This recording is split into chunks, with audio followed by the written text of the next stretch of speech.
Memasuki tahun baru, Presiden Joko Widodo memperpanjang status pandemi COVID-19 di tanah air lewat keputusan Presiden nomor 24 tahun 2021. Belum berakhirnya pandemi sejalan dengan ancaman varian Omikron yang meluas di Indonesia.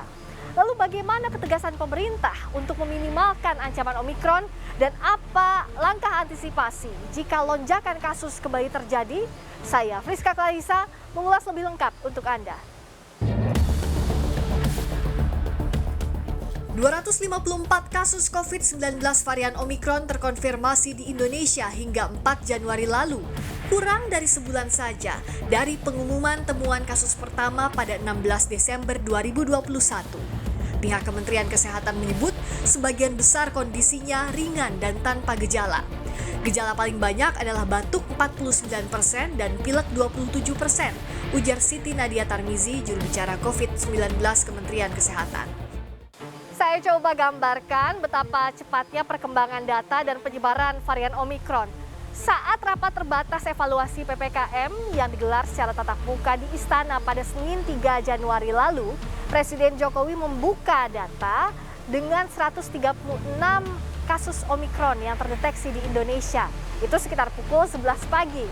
Namun hanya berselang 2 jam saja ada penambahan 16 kasus baru menjadi 152 kasus Omikron di Indonesia yang angkanya terus bertambah karena tracing pun terus dilakukan.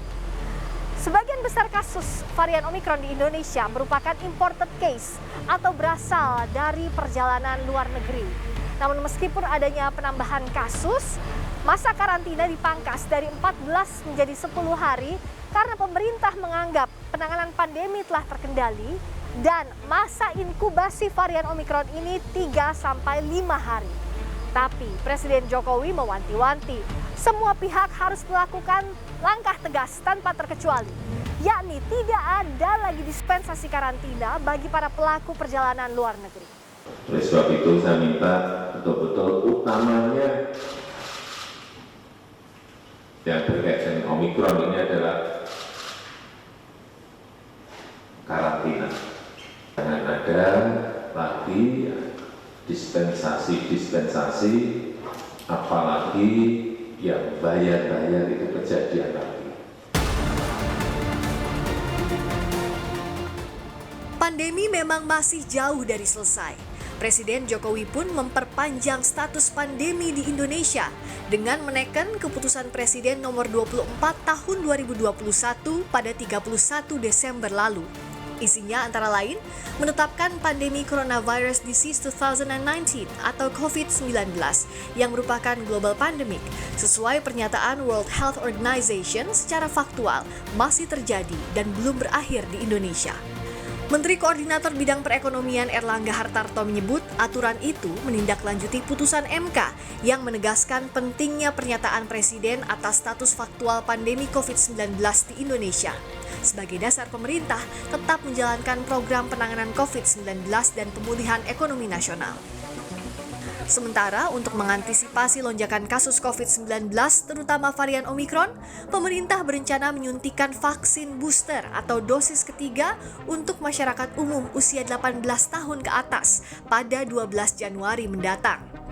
Namun, selain fokus terhadap vaksin booster, penerima vaksinasi dosis lengkap masih harus digenjot pemerintah.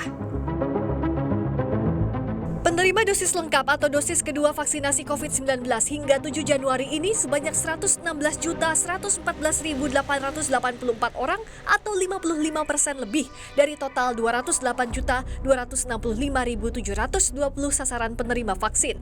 Sementara target kekebalan komunal tercapai jika 70% lebih sasaran penerima telah divaksinasi.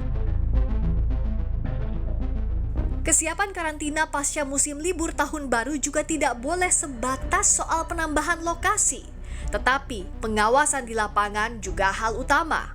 Jangan ada lagi yang lolos dari aturan karantina dengan beragam alasan. Agar kalaupun ada kenaikan kasus setelah momen libur pergantian tahun, situasi dapat tetap terkendali, tidak kembali dalam puncak pandemi seperti awal dan pertengahan 2021 lalu.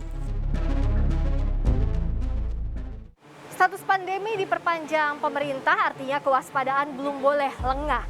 Sejalan dengan penyebaran Omikron, kalau aturan diperketat, maka pelaksanaannya pun harus konsisten ketat tanpa pandang bulu. Jangan sampai ujung-ujungnya di lapangan ada yang merasa istimewa dan mendapat keringanan atau bahkan membuat kesepakatan di bawah tangan. Friska Clarissa, Sultoni, Kompas TV, Jakarta.